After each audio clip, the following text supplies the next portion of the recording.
Hello, welcome back to MediEvil Remastered. Last time we reached the... well, we did the Pumpkin Gorge, so we should be coming up on the Pumpkin King now? What is this level called? The Pumpkin Serpent. I don't remember it being called that originally. Doesn't matter, let's jump in there.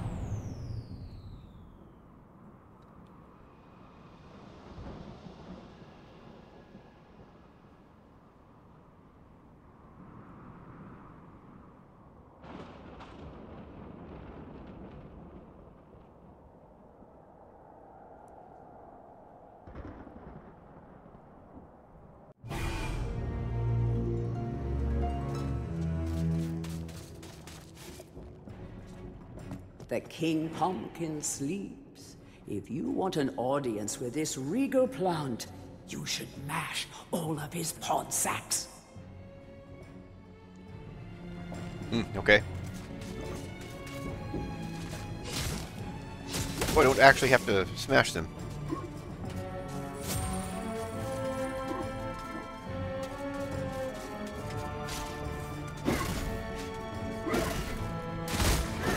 Rude.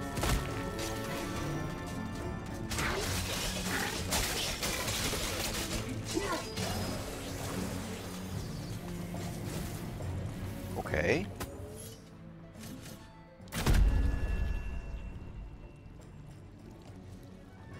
Greetings, kind sir. I am the Pumpkin Witch. I'm like a mother to those pumpkins. I give them all the love and care a young fruit could ever ask for. From the moment they first push a shoot above the soil, right up until their heads are cut off and eaten. And look, see how they repay me, running around and causing mischief. That nasty old big pumpkin has a bad influence on the young seedlings. If you teach him a lesson in manners, I might give you a nice present. Oh boy, a present. Okay. I've also adjusted the in-game volume with a... I wouldn't really call it an issue, but it made it more difficult to adjust the volume in post.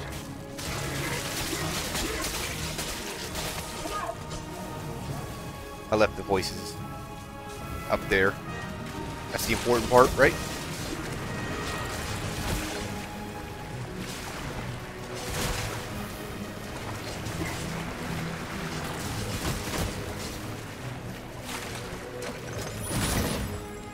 I don't really need that, but I'm still going to take it.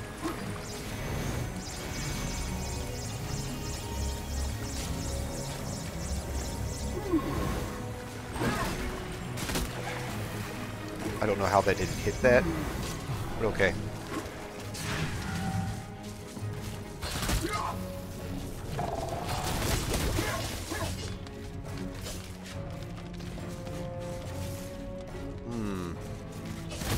I don't know if that works on the boss, but let's save that for the boss. There's more than one, so I think it works on the boss. I don't remember those being there in the original.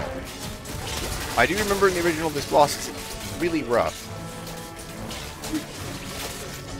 But I killed that thing.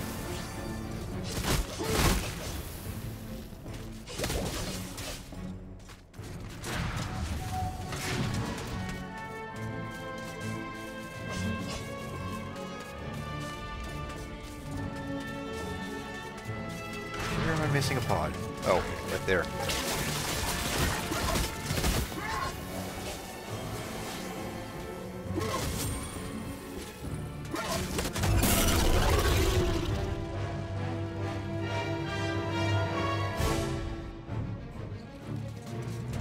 And he's mad. Oh.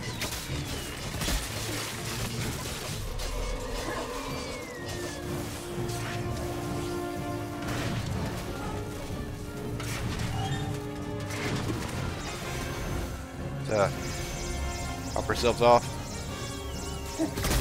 Rude. You know what? Let's just get in there.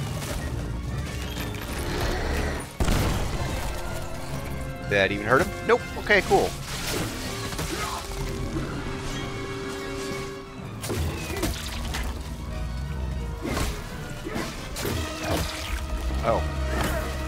Smash his vines. Here we go. Wow, that... okay. Eat through him.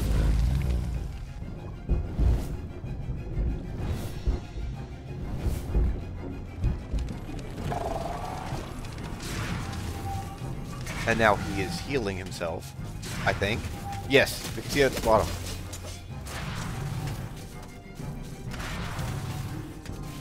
If I recognize those locations, it's probably possible to stop this from happening.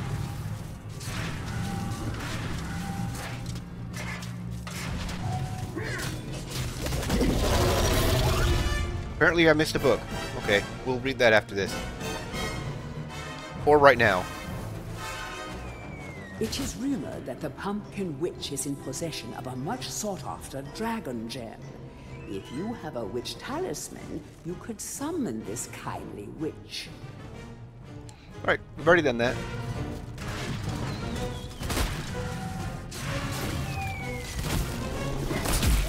Ow! That pumpkin tried to take a bite out of me.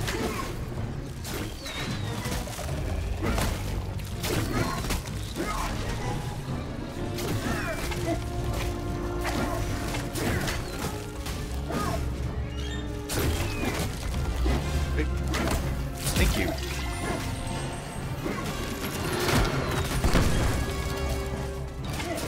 Did it respawn one?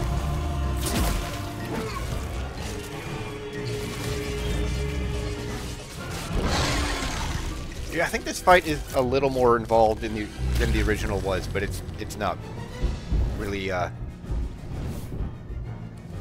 I think just overall it's a little easier. But I could just be misremembering it. Maybe the controls make it easier. Maybe that's what I'm thinking of.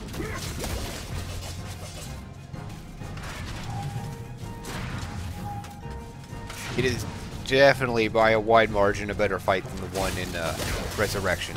That was awful.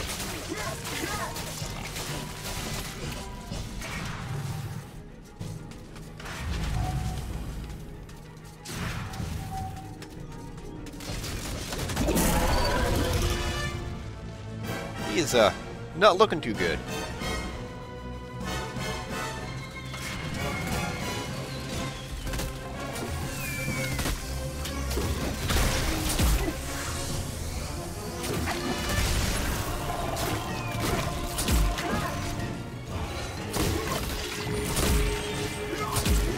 Quite a lot of health.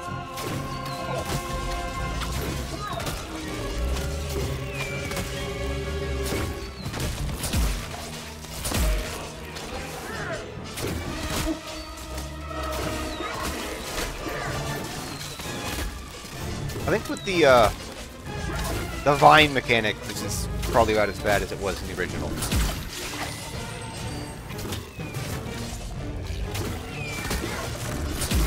Especially how I have to get to some of these vines.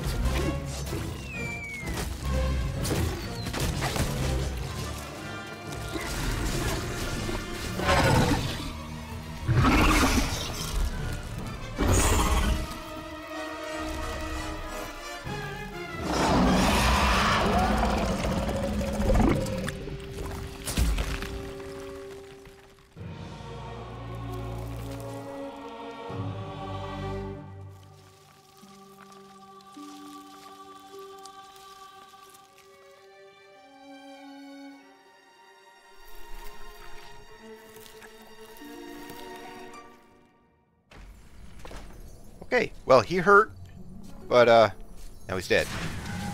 I don't think there's a lot left in this, but let's finish this off. And there we go. We can jump into this well, which has health.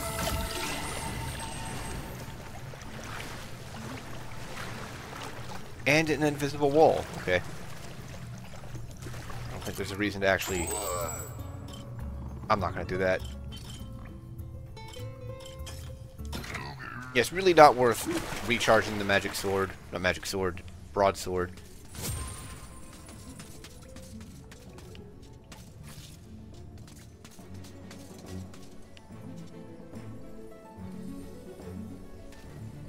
Oh, did I actually get the chalice? I guess I got the chalice. Because it's in there and I didn't see me pick it up.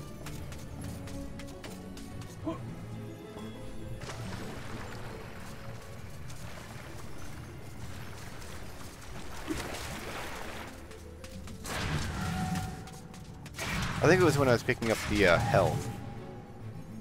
Just didn't notice it, I guess. Okay, let's go back to the witch.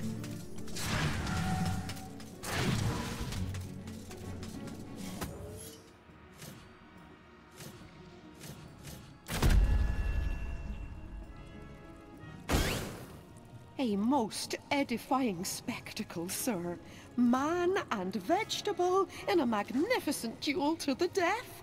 Oh, I've come over all of a doodah. Here, have this lovely dragon gem as your reward. Oh, lovely majestic creatures dragons are.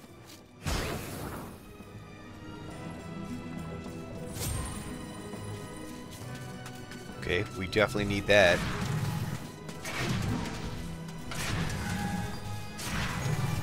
And now we can leave. I think this is the end of this path.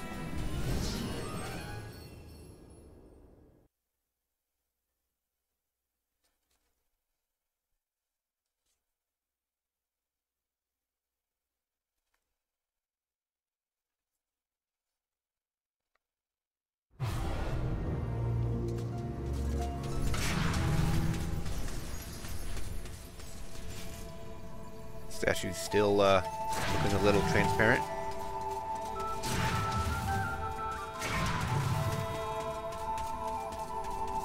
Alright, who we got next? Look at you running around in your bones, Fortesque. You're so nouveau dead. I, Ravenhooves, last prince of the centaurs, have not galloped the earth in over 10,000 years. Do yourself a favor, Fortesque. Take my longbow, more powerful than a crossbow. The option of flaming arrows, it is truly the weapon of noblemen. Congratulations! You don't quite have my breeding, Mr.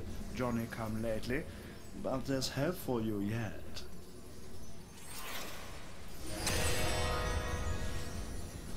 Alright, now we have the longbow.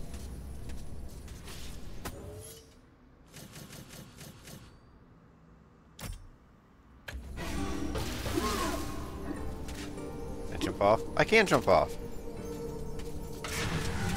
Speedrun strats.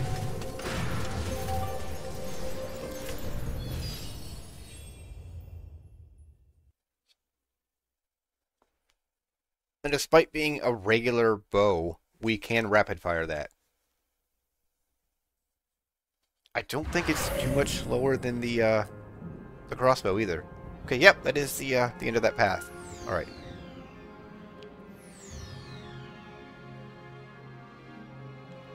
Let's head into town. This is not a this is a kind of rough level. Won't be too bad. If you charge into the peasants, you stun them without hurting them. So yeah, just do that. You start with some of the chalice filled, and if you kill them, you lose some of the chalice. There is a little bit of forgiveness in this level. There is not in the castle, which I brought up when I played through Resurrection. We are not going to get there for a bit, but something to keep in mind for later, I guess.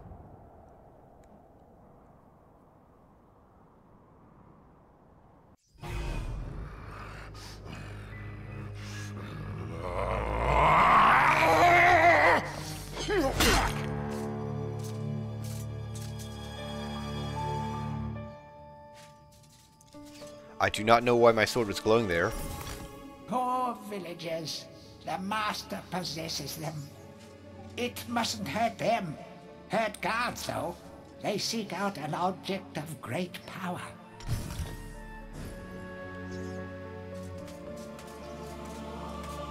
Right. Going to the church,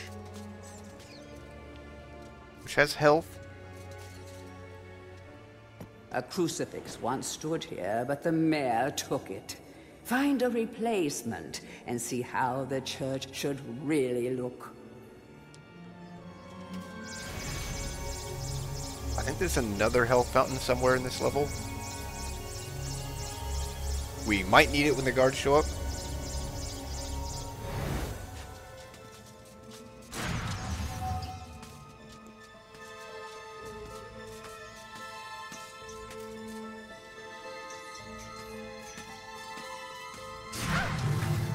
The charge into her, didn't hurt her. Wow, okay, we start with 61% of the chalice filled.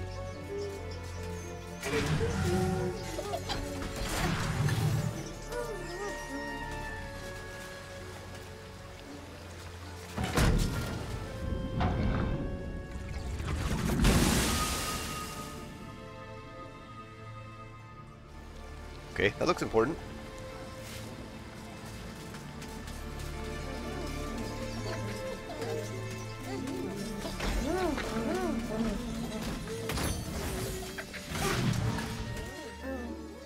The rune key is held aloft by the flow of water from the fountain. You may have to wait for the next drought. We'll just shut up the water. Okay. Well, there's some health.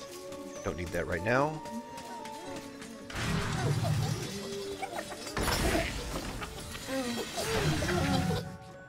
Wow, those kids are vicious. History of Gallowmere, Volume 1. During the dark time that was Gallowmere's not too distant past, it was King Peregrine who thwarted Zarok the Necromancer and his plan to enslave the land. Zarok, once the king's mage, had fallen out of favor with the ruler for conducting outlandish experiments on the bodies of the dead. It was said that deep within Peregrine Castle, the dead were restless. The dead are to be honored, not kept as the playthings of alchemists, declared King Peregrine as he banished Zarok from the castle. All of Zarok's living dead were routed out and destroyed. Zarok, being an unforgiving soul, went into hiding and vowed to wreak his revenge on the king. Some excellent reading. History of Gallowmere, Volume 2. Rumors of ill-doing and dark deeds abounded through the land of Gallowmere. It was whispered that Zarok had employed the aid of shadowy demons to help build a vast castle. Under the cover of night, Zarok's dark army spilled forth from their corrupt haven. The army marched south across the Silver Mountains and through the Silver Woods. Soon afterwards, even the Pumpkin Lands belonged to Zarok. The folk of Gallows Town cried out for help. "Save us, good King Peregrine." Retaliation was swift and violent. King Peregrine's forces, led by the brave Sir Fortesque, drove Zarok's army back from Gallows Town. Oh, there was much rejoicing, but the war was not yet over. So, what? Oh!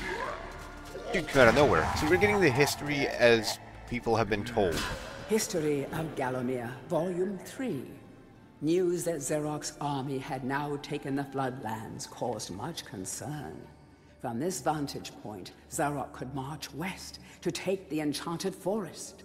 This sacred place would prove a bitter defeat if it fell into the hands of the evil sorcerer. It was Sir Daniel Fortesque who once again led the king's militia to rid the demon host from the land. Yet the evil wizard was cunning and had prepared an ambush.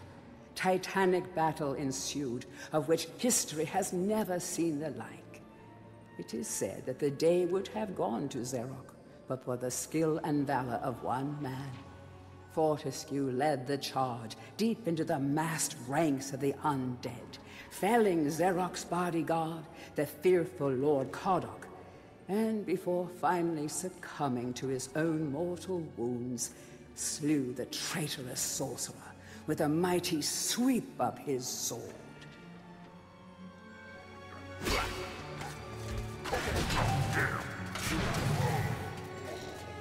I am trying to read, sir. History of Gallowmere, Volume 4. The forces of evil were destroyed, but at a terrible price. None but a handful of the king's militia returned from that field.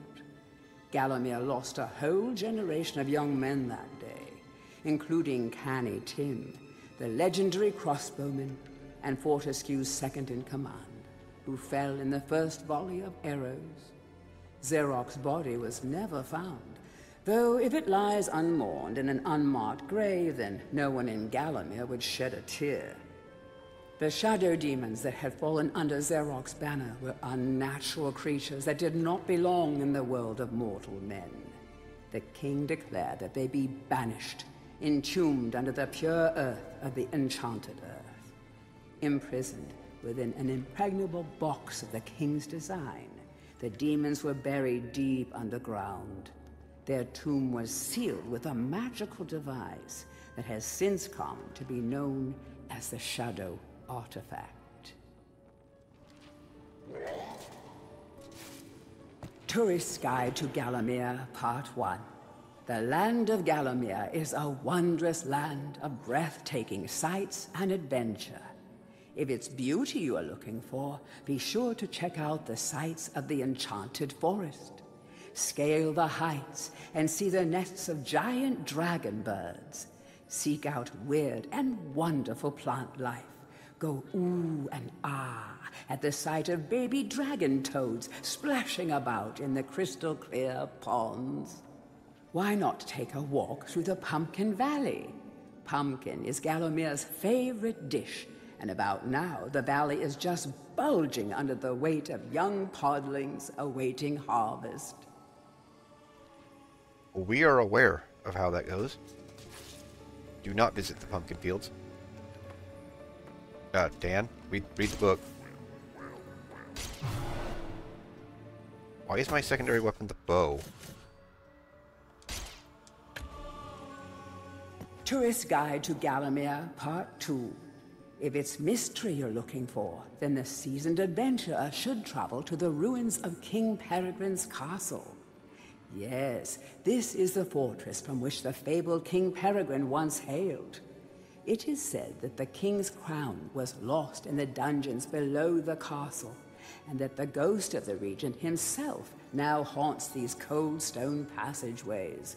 Spooky. Why not take the swamps and seek out the mythical town of Mellowmead?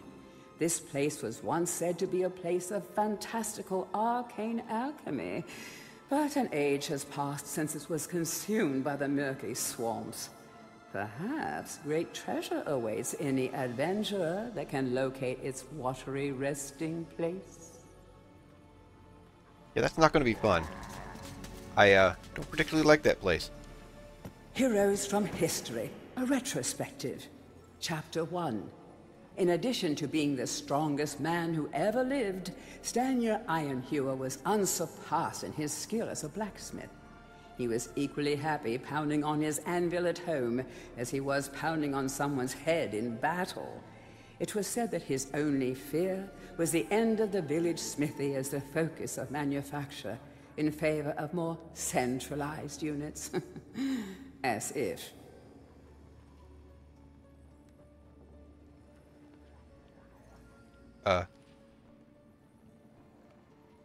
Chapter 2. Born a humble peasant to one of the nomadic tribes from the Eastlands, Bloodmanoth Skullcleaver gathered an army of horsemen and swept over half the civilized world. When he finally died, attempting a single-handed attack on a garrison in the north while armed only with a spike on his helmet, he was the richest and most powerful peasant of his day. I don't know why there's such a delay between the chapters. Chapter 3. Carl Sterngard spent most of his formative years under siege at his family castle. With his impregnable magic shield, Sterngard's motto was, "The best form of attack is defense." Sadly, his shield couldn't protect him against poor eating habits, and he died during a post-battle feast. while swallowing a large sausage he had failed to chew.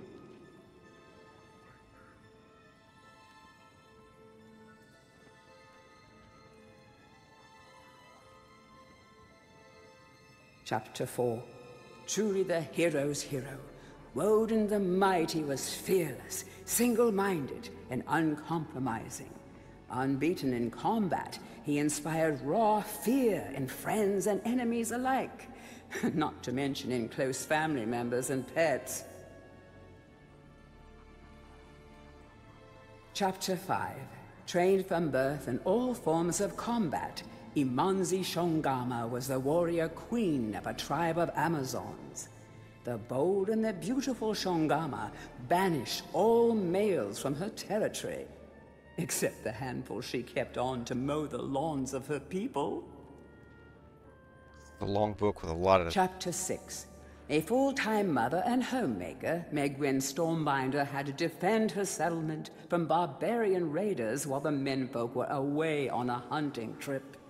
She fought off repeated attacks, armed only with a pitchfork and a rolling pin, and with one arm holding her baby.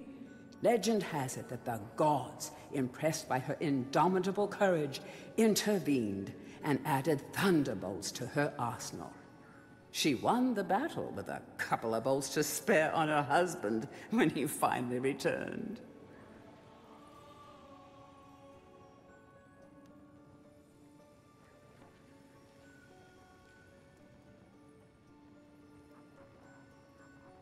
Chapter 7. Dirk Steadfast was a fearsome opponent thanks to his magic sword and a firmly held belief that only women defend themselves. Real men are always on the attack. He was a friend and contemporary of Carl Sterngard and was with him even to the end. It was whilst Steadfast was explaining his views on Sterngard's shield during a feast that the latter had his tragic and inexplicable accident.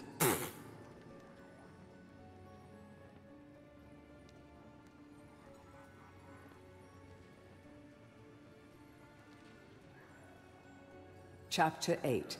Descended from the finest centaur bloodstock, Ravenhooves the Archer was the last prince of his people.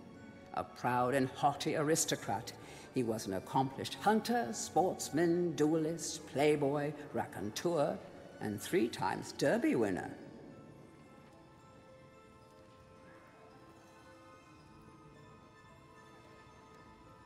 Chapter 9.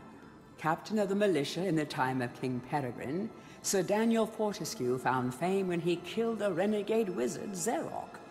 A career soldier raised in the royal household, he was adored by the men under his command, and renowned for his loyalty to Gallowmere. It was said that Fortesque was always destined for greatness. With his square jaw, steely gaze, and thick shock of hair as black as raven's wings, he looked every inch the hero. None of which he has now? Okay. No, don't.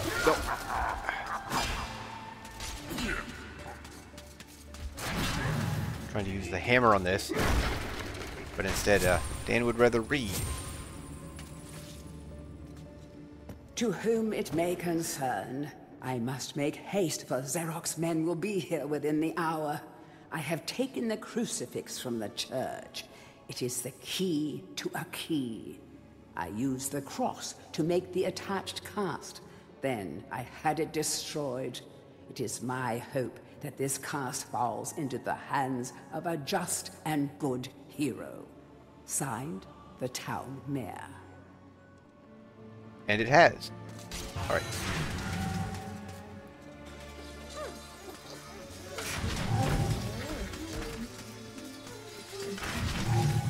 Can't get in there yet. We don't actually have anything to kill yet, either.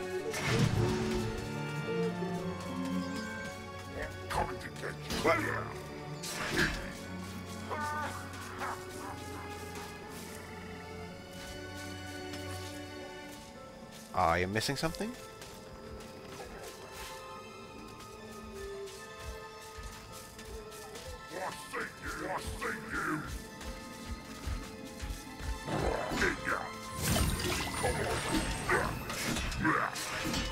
on. Dan, camera.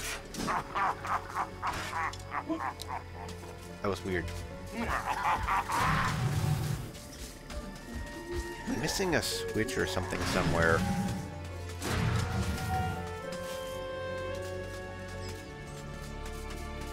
Also, I have not found the blacksmith. Never mind, there it is.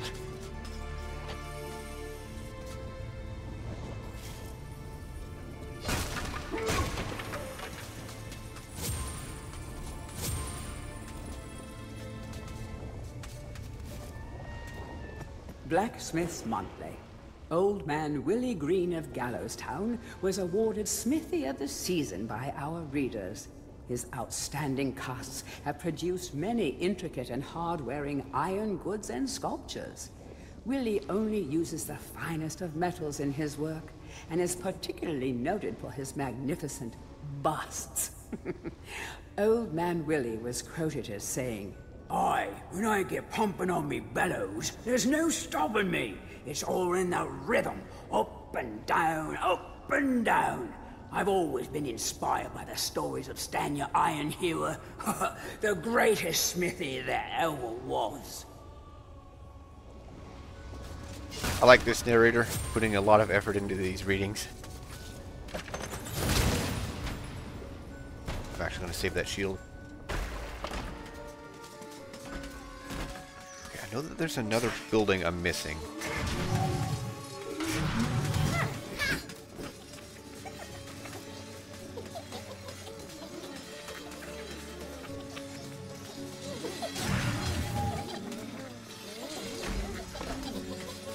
Oh, right there. Nope, this isn't the building I was thinking of, but I still needed this.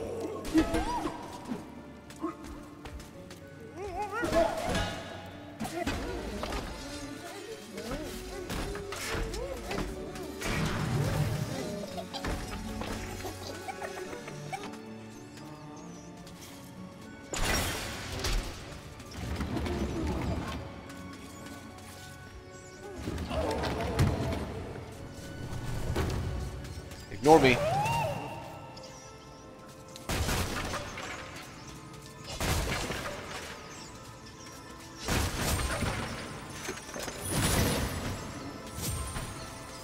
Club.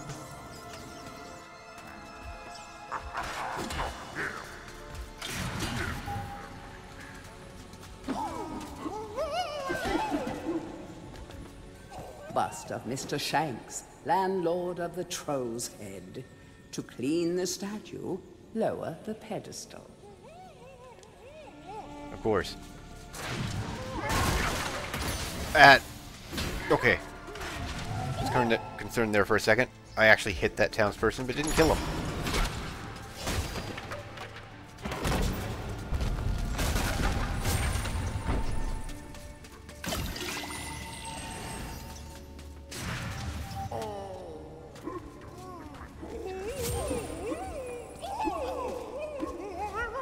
I'm definitely going over time on this video. That was a lot of reading in the library.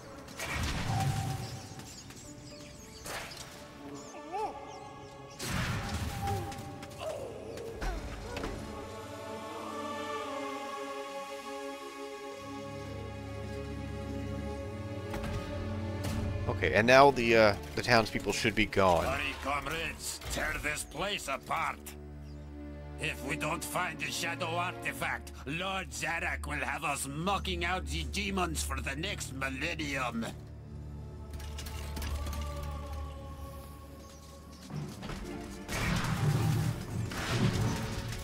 This also means we can now fill the chalice.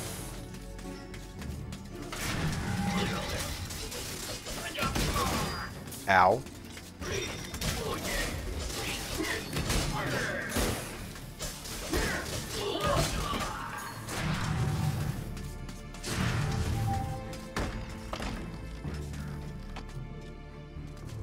Then we need to cast the bust. I don't know if there's actually a trick to this, or if you're just supposed to keep jumping on it.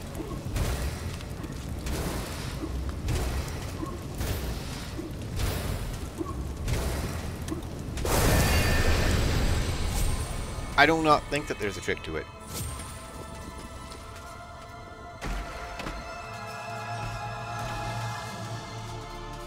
Now, back into the church.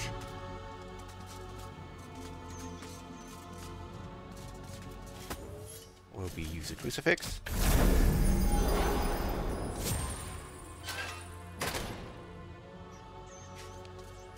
Dear Sir or Madam, on my travels across Gallowmere, I have come across many mysterious and enchanting finds. However, that which filled me with deepest dread was discovery of the tomb of the shadow demons. The key to their dank prison, the mysterious shadow artifact, is now in my possession. Yours fearfully, the town mayor. Alright.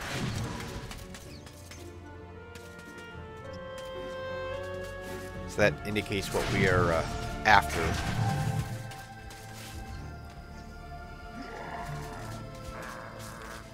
So he's still there, but the kids in the courtyard are gone.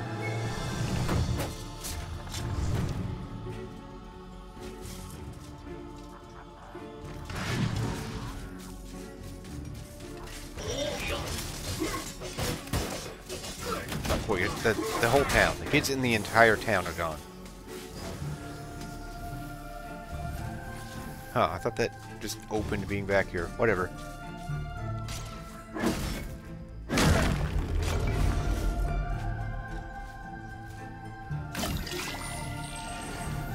Okay, well there's where the chalice is at. And sick cash money.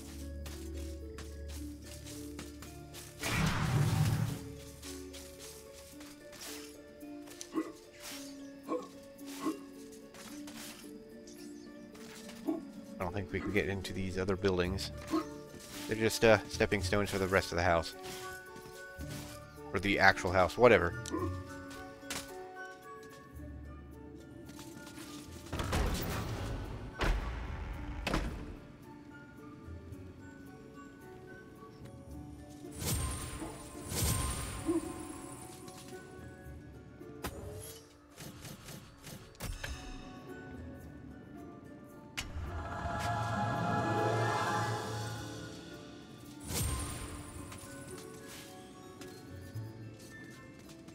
Right, now we have to actually go towards the exit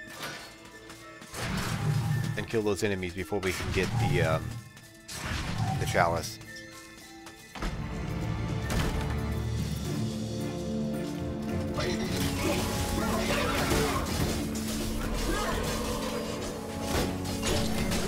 So it looks like there's enough to spare to accidentally or purposely, if you're a monster, kill 2 townspeople.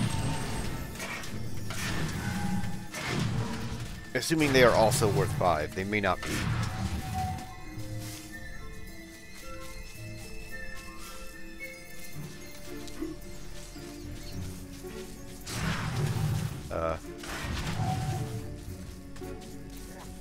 I went the wrong way.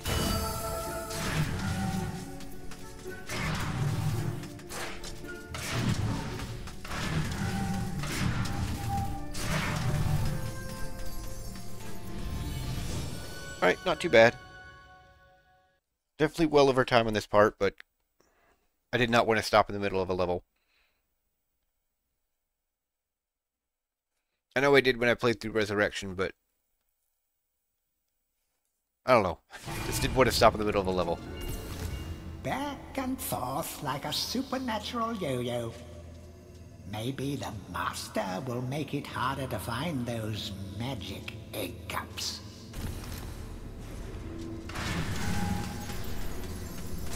Probably not. I don't know why they're in random spots on the table.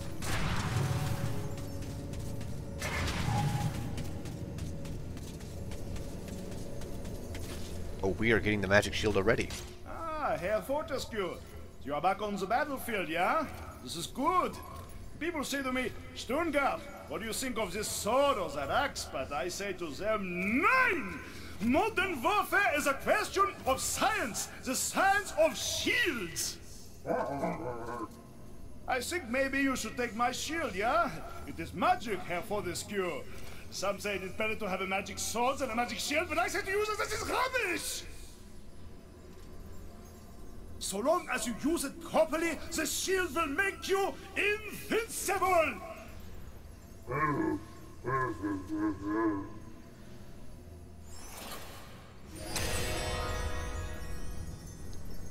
Alright then. That was not the jump button.